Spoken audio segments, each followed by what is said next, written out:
का जो हमारा टॉपिक है, हम लोगों ने आज प्रूफ करना है every subspace of a regular space is regular. Last time हम लोगों ने लास्ट लेक्चर्स में जो किया था वो ये किया था कि X is regular if and only if X is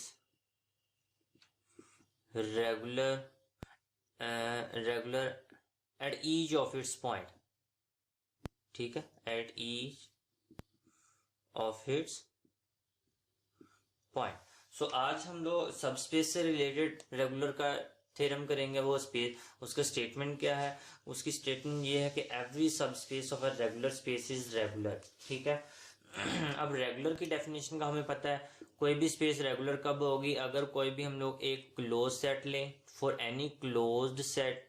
ठीक है, एक क्लोज सेट्स मिल जाए और एक एलिमेंट लेना है जो उस क्लोज सेट में बिलोंग ना करता हो। अब इस एलिमेंट और इस क्लोज सेट के लिए आपके पास डिसजॉइंट्स ओपन सेट एग्जिस्ट करने चाहिए, सच दैट के एक ओपन सेट में एक्स हो, दूसरे ओपन सेट में आपके पास बी मौजूद हो। देन जी स्पेस आपके पास कहलाती है, देन हमारे पास कहलाता है x is regular.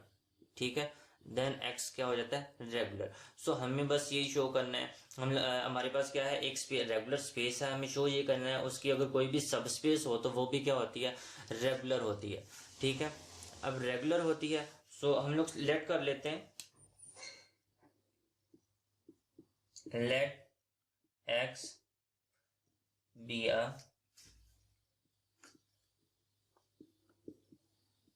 regular space and y be a subspace of x, कि y x की सबस्पेस है। ठीक है, we have to show that, हमें शो क्या करना है? we have to show that y is regular. ठीक है, अब y रेगुलर है, इसके लिए हमें क्या करना पड़ेगा? उसके लिए हमें एक क्लोज सेट चाहिए होगा और एक पॉइंट लेना है जो क्लोज सेट में नहीं होगा। ठीक है, सो लेट बी अ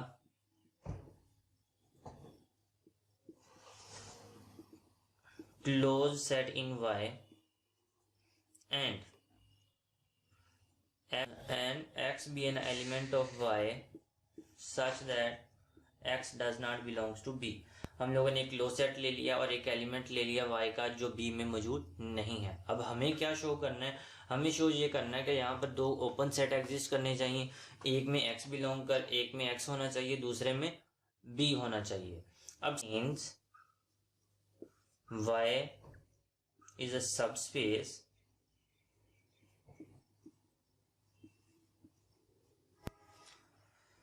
सो ये इम्प्लाइज करती है B is equal to Y intersection C where C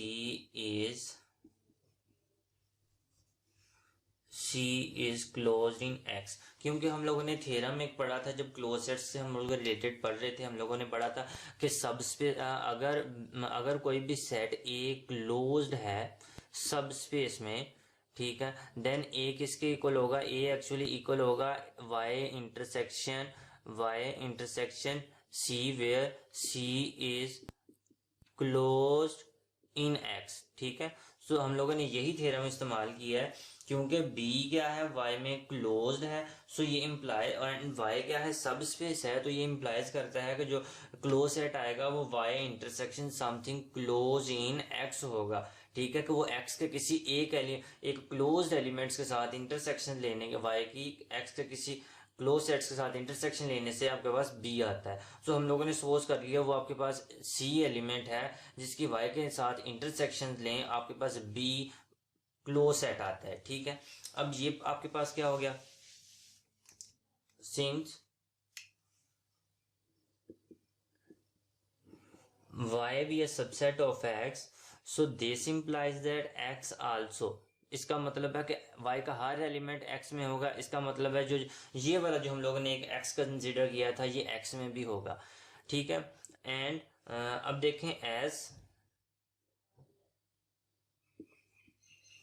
as X belongs to Y, as X belongs to B, so this क्या इम्प्लाइज कर गया, X belongs to Y intersection C. इन दोनों की intersection में आता है, इसका मतलब वाई एक्स वाई में भी है और एक्स किस में है, सी में भी है। अब यहाँ पे देखें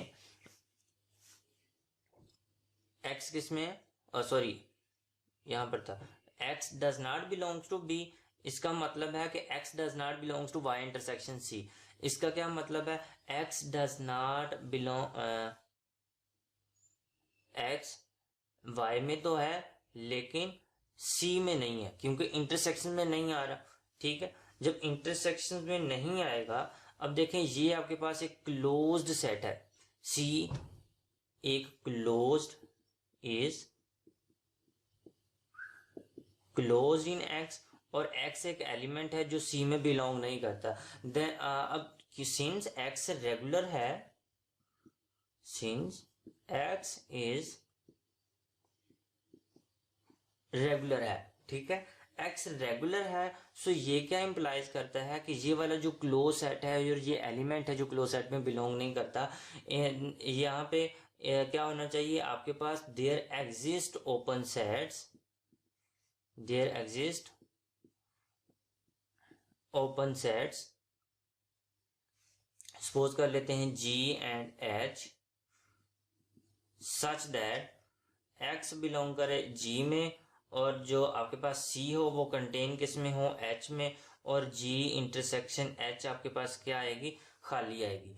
ये X क्योंकि X रेगुलर है इसलिए फॉर ये एक क्लोज सेट है और ये इसमें एलिमेंट नहीं है, तो इसके लिए ये वाली प्रॉपर्टी लाजमी होल्ड करती है। ठीक है, ये गिवन था हमें। अब यहाँ पे देखें अगर ऐसा है तो अब देखें एक्स वाई में भी मौजूद है, ये देखें एक्स किसका एलिमेंट है, वाई का एलिमेंट है, और जी में भी है। जब मैं जी वाई के साथ जी के इंटरसेक्शन लूंगा तो ये इन दोनों की इंटरसेक्शन में भी होगा।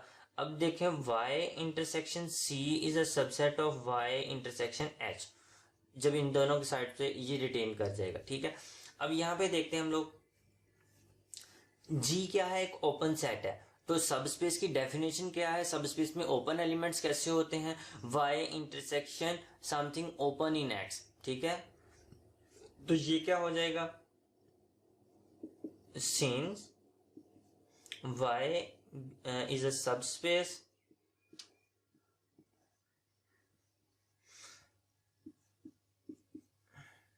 subspace of x, so this implies that y intersection G and y intersection h, क्योंकि h भी एक ओपन एलिमेंट है x का, आर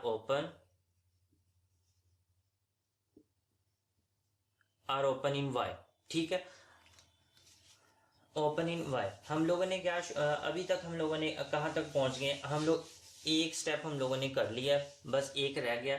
हम लोगों ने ये शो कर दिया है कि आपके पास x को कंटेन करने के लिए एक ओपन सेट हमें मिल गया है, और एक्चुअली y इंटरसेक्शन c किसके इक्वल था, ये एक्चुअली आपके पास b के इक्वल था, और b को कंटेन करने के लिए भी आपके पास एक ओपन सेट मिल गया। अब हमें ये शो करना है कि ये दोनों की इंटरसेक्शन अब क्या हो जाए, फाई हो जाए, देन आपके पास जो y होगी वो क्या हो जाएगी, सब स्पेस हो जाएगी।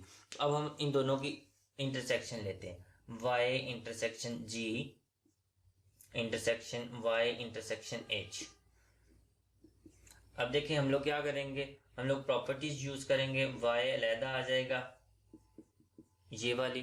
ठीक है, डिस्ट्रीब्यूटिव प्रॉपर्टी यूज करते हैं, तो आपके पास क्या हो जाएगा, G इंटरसेक्शन H। ये देखें G इंटरसेक्शन H क्या है, खाली सेट आता है, तो यहाँ पे क्या आ गया फाई, y और खाली सेट की इंटरसेक्शन क्या आएगी, फाई।